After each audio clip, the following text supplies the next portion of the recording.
Desde Mercedes, Buenos Aires, Argentina, transmite en el 93.9 Radio Fénix, una radio para toda la gente.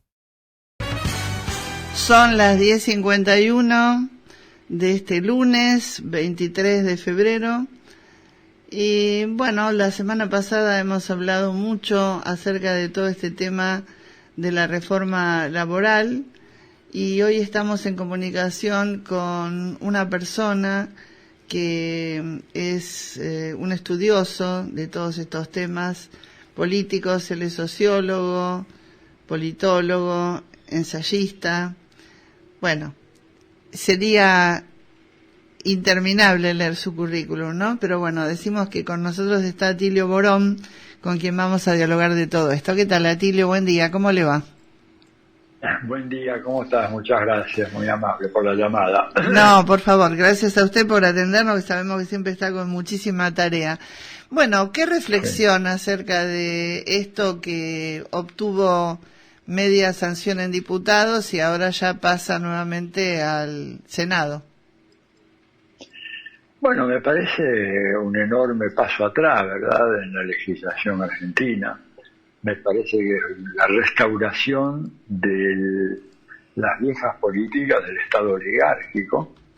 Volvemos a la década de los 30, ¿verdad?, del siglo pasado, o sea, es un salto hacia atrás de casi 100 años. Privación de los derechos más elementales de los trabajadores.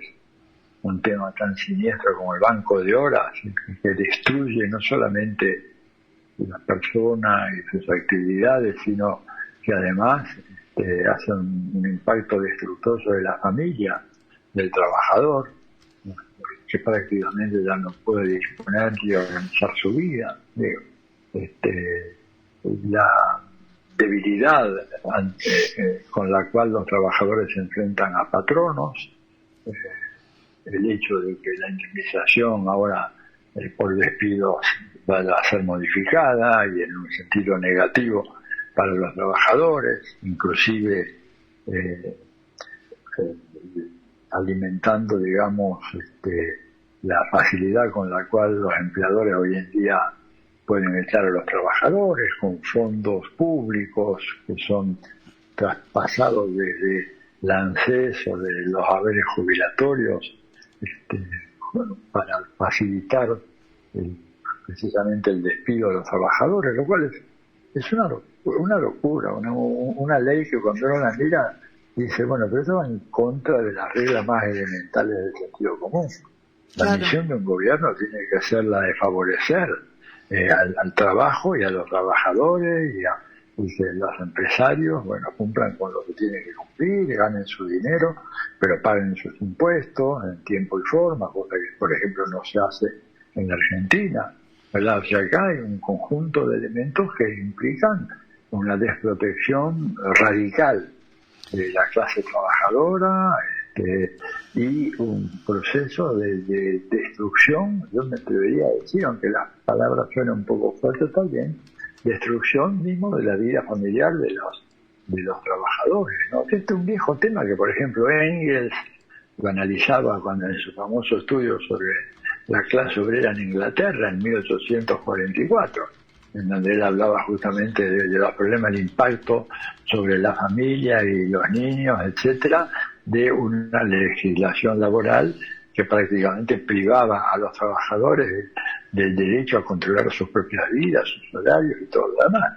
O sea, estamos en esa situación y perplejos porque realmente no hubo una reacción de la fuerza que tendría que haber tenido por parte de la central sindical, de la CGT fundamentalmente, ¿no es cierto?, que tan activa estuvo en otras circunstancias. Y bueno, todo eso realmente... Sí, yo creo que la reacción de la CGT me da la impresión a mí de que fue un poco tardía, ¿no? Incluso sí, al decretar el paro y demás, pero me parece que hace bastante tiempo viene siendo tibia en general con este gobierno y esto le permitió al gobierno, esta falta, diría yo, de organización fuerte, gremial, sí, le permitió al gobierno esta avanzada también, ¿no?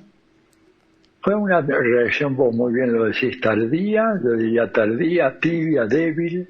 Ellos tendrían que haber salido, digamos, cuando el gobierno instala el tema en la opinión pública. Y ahí tendría que haber salido el famoso movimiento organizado, es decir, este es un tema no negociable, forma parte del contrato social argentino, ratificado en los 40 y tantos años de democracia, y no es un tema que se pueda discutir.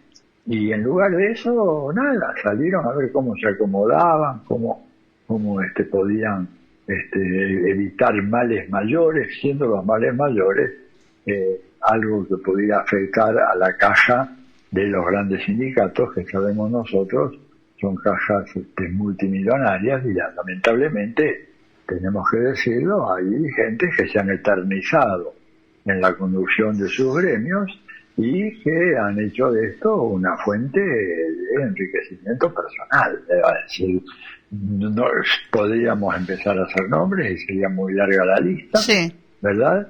Bueno, eso es lo que también les ha quitado legitimidad frente a la gente, en general, al claro, pueblo, ¿no? Porque se supone que esa no es la función de un dirigente sindical.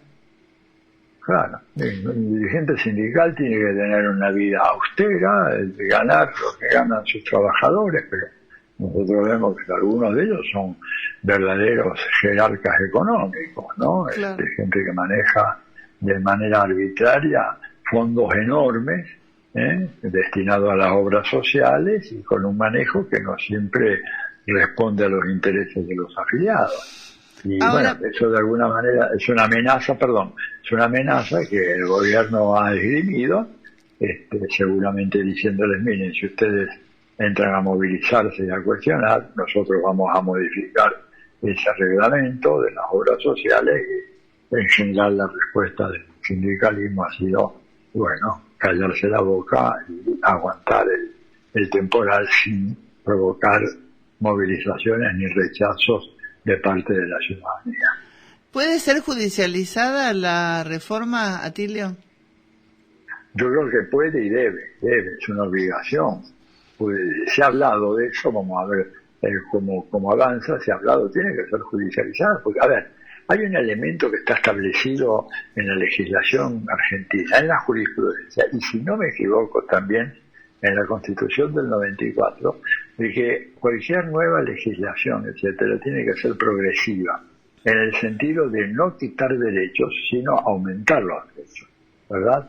Esto es algo muy importante en la tradición jurídica argentina.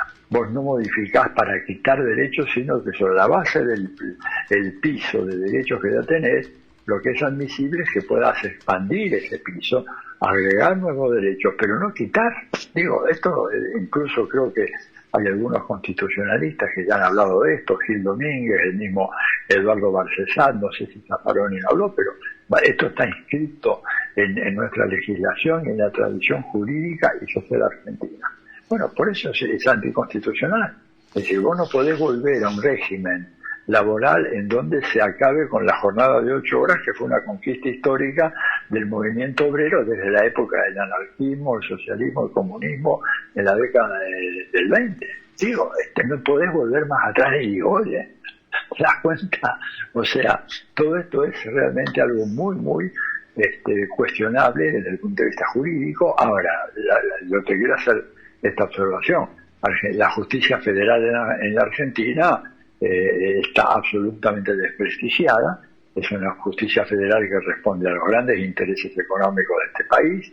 Es una justicia federal que es muy sensible ante la extorsión de los grandes medios de comunicación, que tienen pánico de salir en la tapa de Clarín o de Nación o en alguno de esos grandes medios, que están sometidos a un chantaje permanente, y por más que la propuesta del gobierno sea contraria a la tradición jurídica y constitucional argentina, yo tengo dudas de que la justicia federal vaya a poner palos en la rueda e impedir esto, que realmente es una agresión brutal a la clase trabajadora argentina. ¿Usted cree que la gente ha tomado conciencia de lo que viene? Lo que decís me da mucha alegría, no estoy muy seguro. que haya tomado conciencia. Probablemente tenés más información que vos, seguramente. Yo no estoy muy seguro que todavía hayan tomado conciencia, ¿sabes? Me parece que hay todavía, yo lo que veo por lo menos, obviamente que la experiencia mía es limitada, no estoy saliendo mucho a la calle, tengo un cierto problemita que me impide, digamos, caminar fluidamente, lo hago con alguna dificultad, no puedo por eso mucho ir a las marchas, aunque me encantaría, cosa que hacía antes, pero bueno, me cuesta mucho trabajo estar en pie, etcétera. Así que la visión mía es un poco sesgada, pero trato de todas maneras de ver, ¿no? Pero yo noto que todavía hay un componente de resignación y de esperanza muy grande. Es decir, gente que se ha quedado sin trabajo, gente que la está pasando muy mal, que yo conozco, que los veo, incluso hasta en reuniones de amigos y de familiares, que siempre aparece alguien, un sapo de otro pozo, y que cuando yo lo interrogo, bueno, seguís apoyando esto, vos votaste estos tipos, bueno, pero mira, dos respuestas. No podemos volver a lo de antes, así terminante. Sí. Lo de antes no se sabe muy bien qué es. Si lo de antes es Alberto, si es Cristina, si es Alfonsín, no se sabe, pero no podemos volver a lo de antes. Y la segunda cosa que te dicen, hay que darles tiempo. Hay que darles tiempo porque probablemente si esto sale bien, vamos a estar todos muy bien. Dos tesis absolutamente falsas, ¿verdad? Primero, ¿por qué no volver a lo de antes si lo de antes fue mejor? Digo, si hubo un desvío en el camino, ¿por qué no das marcha atrás y tomás el camino correcto? Y segundo, la esperanza que puedas tener vos en un gobierno como en un presidente como esto, que es un payaso, pero desde la peor estopa, ¿no es cierto? Dando giras internacionales cada 3 o 4 días, va a Estados Unidos, vuelve a ir ahora a Estados Unidos. Es el principal lamebotas que tiene Donald Trump a nivel mundial. Y un señor al cual no le interesa absolutamente nada el bienestar de la población argentina. Este tipo lo que quiere es seguir haciendo su ensayo de anarcocapitalismo que va a terminar en una catástrofe, va a dejar este país endeudado, pero por siglos. ¿No? Recordemos de que la deuda contraída por Rivadavia en 1820 y tanto se terminó de pagar al principio del siglo XX. En el gobierno de Irigoyen, en 1930. No, después, querida, perdóname, perdón, un poquito antes. Lo termina de pagar, según estaba viendo yo, Roca en su segundo mandato presidencial en 1904. Yo tenía el dato de que lo había pagado Irigoyen. No, el otro día estuve chequeando eso, yo hablé con Felipe Piña sobre este tema, por ejemplo, porque él sacó un libro muy interesante ahora sobre Belgrano y Rivadavia. Sí. Una misión que ambos... ¡Qué horror! Qué odio le tenía Rivadavia a Belgrano! Ni siquiera lo pudieron enterrar como debía. ¡Qué hombre nefasto Rivadavia! Nefasto Rivadavia. Yo creo que no lo tiró al mar porque no pudo. Más fuerte, porque no pudo. Bueno, pero ese empréstito con la Baring Brothers que saca Rivadavia, un empréstito absolutamente leonino de 1 millón de libras, y de las cuales llegaron a la Argentina en forma efectiva cerca de 500.000, y que cuando se terminó de pagar, pagamos 3 veces el monto total del empréstito, o sea, 3 millones de libras. Bueno, Milei está en un recorrido que va a superar todavía a Rivadavia, ¿no es cierto? Y yo creo que todavía la gente no está totalmente consciente de eso. Ayuda a esta falta de conciencia la enorme dispersión que existe en el campo de la oposición. Digamos, si yo te pregunto hacia boca de jarro, decime quién es el próximo candidato a presidente que hay en Argentina, que ya está de alguna manera instalado como tal. No digo que quien quiera, digamos, haya manifestado que va a postularse. Yo, por ejemplo, Axel Kicillof lo ha hecho, me parece muy bien, pero cuando digo ya instalado como la personalidad que va a encabezar, digamos, este momento, no tenemos. Bueno, a mí me llamó la atención una cosa que sucedió en el Congreso, porque prácticamente, no digo que la vi toda, pero vi mucha parte del debate. Me llamó la atención en la bancada peronista que 2 o 3 diputados dijeron, si Cristina no hubiera estado presa, esto no sucedería. ¿Usted no cree que seguir invocando a Cristina da la pauta de que no hay un nuevo corpus de personas que puedan resolver alguna situación? Porque siempre estamos retomando al pasado, siempre estamos retomando a una persona, y acá no nos va a salvar una persona, acá nos va a salvar un conjunto de personas. No, es mi modesta opinión, no sé, usted dirá. Mira, lo que pasa, a ver, sin duda Cristina ha sido la política más importante que tuvo la Argentina en los últimos 15 o 20 años, ¿verdad? Y es una persona muy capacitada, muy inteligente, etcétera, pero no tiene absolutamente ninguna chance de volver a la presidencia de la Argentina. Claro. Primero porque la justicia federal se lo va a impedir por todas las triquiñuelas imaginables, ¿no es cierto? Pensar que han armado la famosa causa Cuadernos sobre la base de nada, y sin embargo está ahí la causa avanzando, etcétera, pero hay otras causas, por ejemplo Tesur, etcétera, en donde seguramente va a haber otra condena muy muy fuerte para Cristina. O sea que es una ilusión pensar en eso. Alguna gente me dice, bueno, no, hay que ganar la elección con cualquiera, suponete, cualquiera de los candidatos que están ahora, Axel, Quintela, qué sé yo, quien sea, ¿no? Esa persona llega al gobierno, y emite un indulto, ¿verdad? Como hizo Trump con aquellos que asaltaron el Capitolio, y ahí Cristina está libre, y una nueva elección la proyecta ya la presidencia. Esto es una pésima lectura de la realidad sociopolítica argentina. Digo, si Cristina tuvo que apelar a Scioli, tuvo que apelar a Alberto Fernández y a Sergio Massa, es porque ella es absolutamente consciente de que tiene un piso de apoyo electoral muy significativo, declinante, pero en los últimos tiempos, pero digamos, un apoyo, supongamos, con optimismo del 30%, pero no tiene ninguna capacidad de superar ese número. Con lo cual, digamos, en una eventual segunda vuelta, va a ser barrida por cualquier monigote que ponga a la derecha. Entonces, yo creo que además le estamos asignando a Cristina una responsabilidad de ser la que resuelve este tema, cuando las fuerzas políticas son las que tienen que sentarse en torno a una mesa, concretar una gran alianza, ¿no es cierto?, al estilo del Frente Amplio uruguayo, si querés, que funcione como frente, porque el Frente de Todos nunca funcionó como frente. Te doy un dato que vos seguramente lo sabés, y los amigos de la radio lo saben. El Frente de Todos se armó, se ganó la elección, comenzó el gobierno de Alberto, y luego nunca, jamás, en los 4 años siguientes hubo una reunión de los componentes de la dirigencia del Frente de Todos para establecer algunas prioridades, rumbos a seguir, estrategias de gobernanza, nada. Se utilizó ese apoyo para llegar al gobierno y prácticamente desechar la rica experiencia que podían aportar otros actores y otros sujetos políticos. Bueno, ahí están las consecuencias, ¿te das cuenta?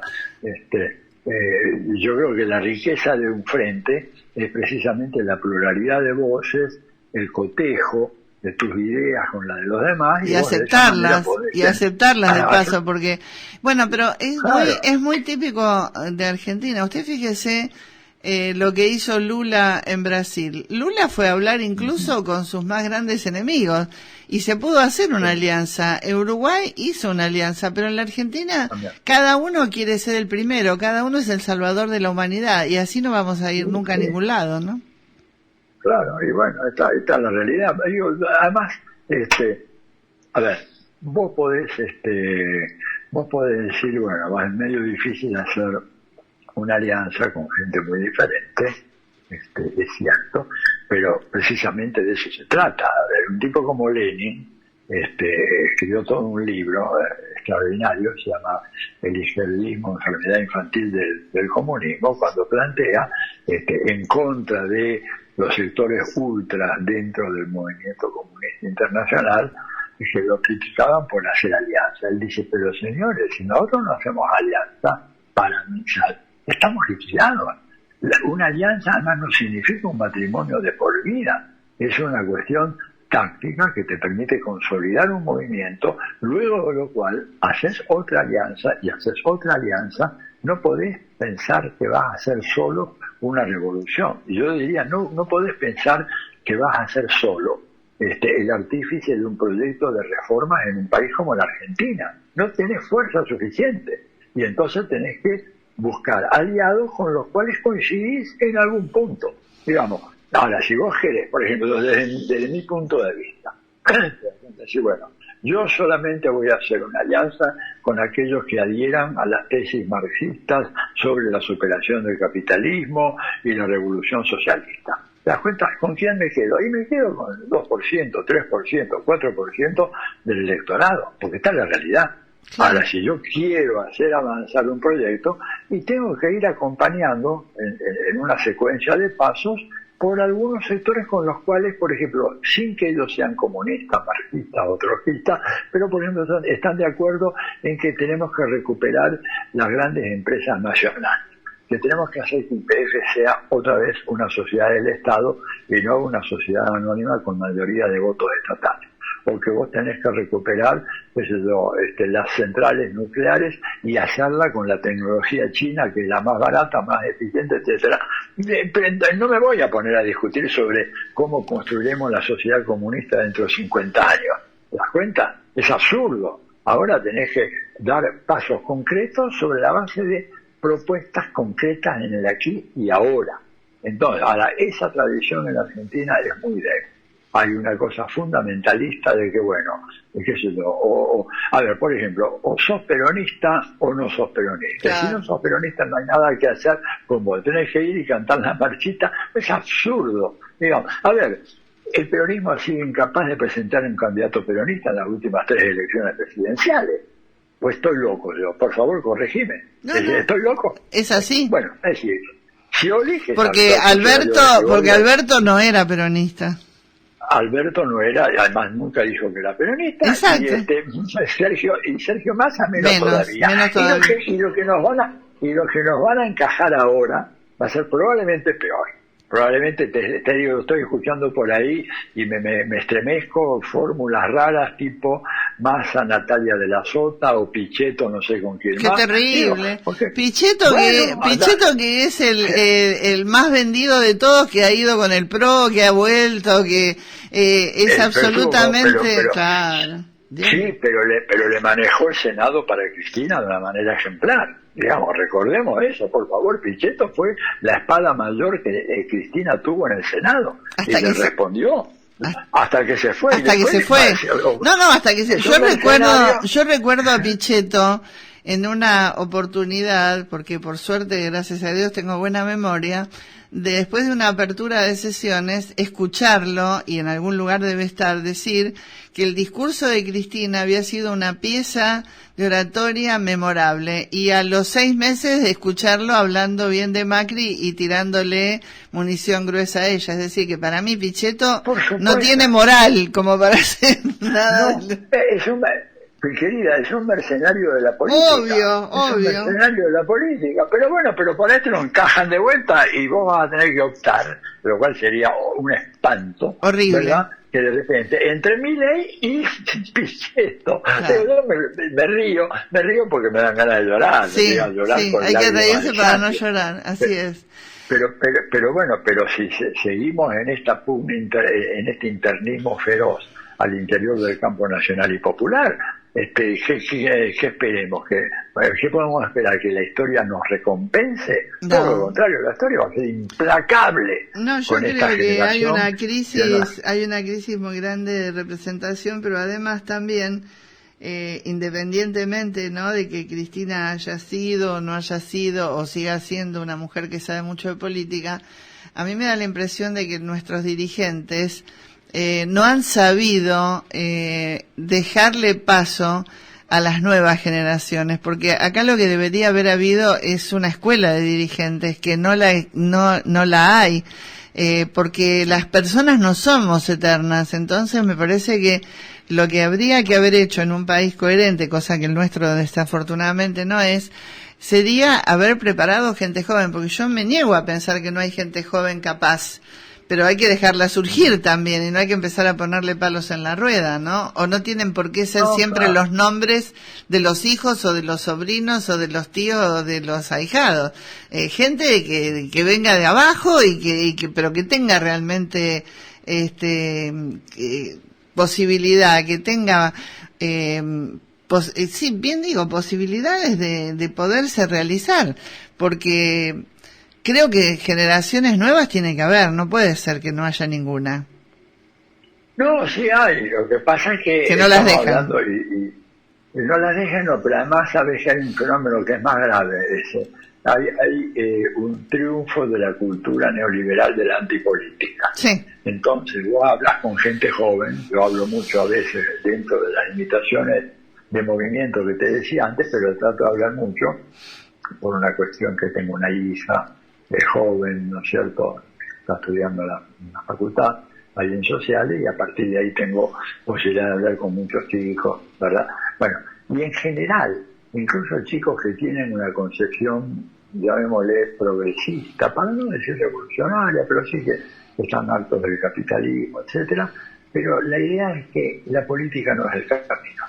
El camino es una solución individual, porque todo lo que fue colectivo y ha sido ensayado terminó en esta gran derrota. Esto lo dice, y es muy grave, ¿no es cierto? Por eso cuando vos decís, bueno, pero afiliate a tu sindicato. Y bueno, Atilio, pero aparte, ¿qué se le puede dar como ejemplo a un joven si tuvimos lo que tuvimos el otro día en diputado, que 6 diputados que se decían peronistas y que votaron o que se presentaron en la campaña diciendo todo lo contrario de lo que pasó, suscribieron esta ley ominosa? Y bueno, y se vendieron, y ya no son las Banelco de la Rúa, ahora desenfadadamente hay gente a la que se la compra directamente. Entonces, ¿cómo le podemos hablar a un joven de que la política puede cambiarle la vida a la gente, que es realmente para lo que se debería servir la política? No le cambia la vida a la gente, le cambia el bolsillo al que está en la política, porque entra con una posición económica a la sesión y sale millonario. Entonces, ¿de qué le podemos hablar a un chico, a un joven? Y bueno, pues poco o nada de esto. Así que, oye, yo lo que estoy viendo es que esta entrevista se está extendiendo tremendamente. Divina, pero a mí me encanta. Le hago una pregunta más a Tilio y no lo molesto más, pero a mí me encanta oírlo siempre. Yo me quedaría horas oyéndolo. ¿Habrá un costo político para el gobierno con esto?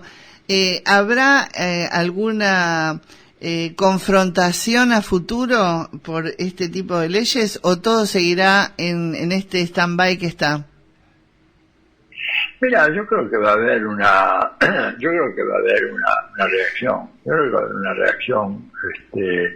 Lo que pasa es que si en el 2001 la reacción era muy fulminante y muy inmediata, tenés que tener en cuenta que hoy en día las condiciones cambiaron mucho, ¿verdad? Y la gente, primero tenemos una debilidad organizacional. En el 2001 todavía tenías un movimiento obrero organizado con capacidad de acción que en este momento no lo tenemos. En segundo lugar, había una cultura del asociativismo, de juntarnos todos, trabajar juntos, etcétera. Hoy en día lo que prima mucho es la salida individual.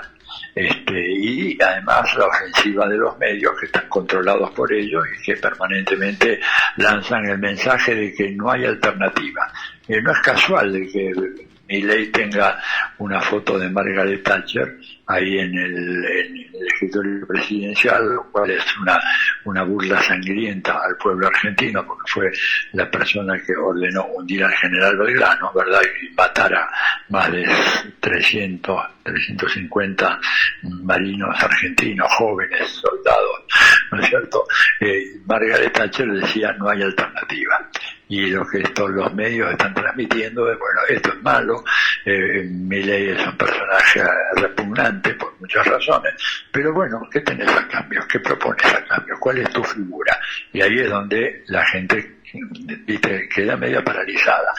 Yo creo que este año, que va a ser muy duro, es muy probable que hayan acontecimientos que sacudan la conciencia de las argentinas y los argentinos y que eso haga que nos pongamos en marcha para reconquistar este país y tratar de deshacer el desastre que esta gente ha hecho y volver a recuperar lo mejor de la tradición legal y reformista que tuvo la Argentina y que hoy en día estamos perdiendo. Pero tiene que haber un acontecimiento muy muy fuerte y no te olvides que ahora tenés un imperio desatado, ¿verdad?, que con Trump está dispuesto a intervenir inclusive militarmente en países que le son indóciles. O sea que el panorama es muy complejo, pero yo confío en que hay un resto de esa vieja rebeldía que supo tener el pueblo argentino, que es un fuego que no se ha apagado. Hay carbones encendidos todavía debajo de las cenizas y si hay un viento muy fuerte, esos carbones encendidos pueden producir las llamas que iluminen un camino mejor para la Argentina de hoy. Atilio, como siempre, un placer hablar con usted, le agradezco muchísimo su tiempo y le mando un cariño muy grande.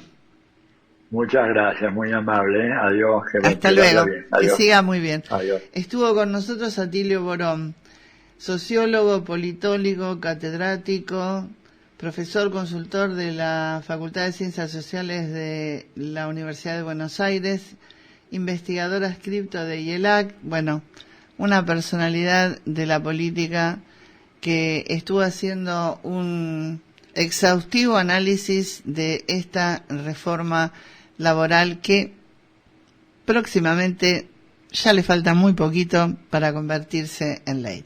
Desde Mercedes, Buenos Aires, Argentina, transmite en el 93.9 Radio Fénix, una radio para toda la gente.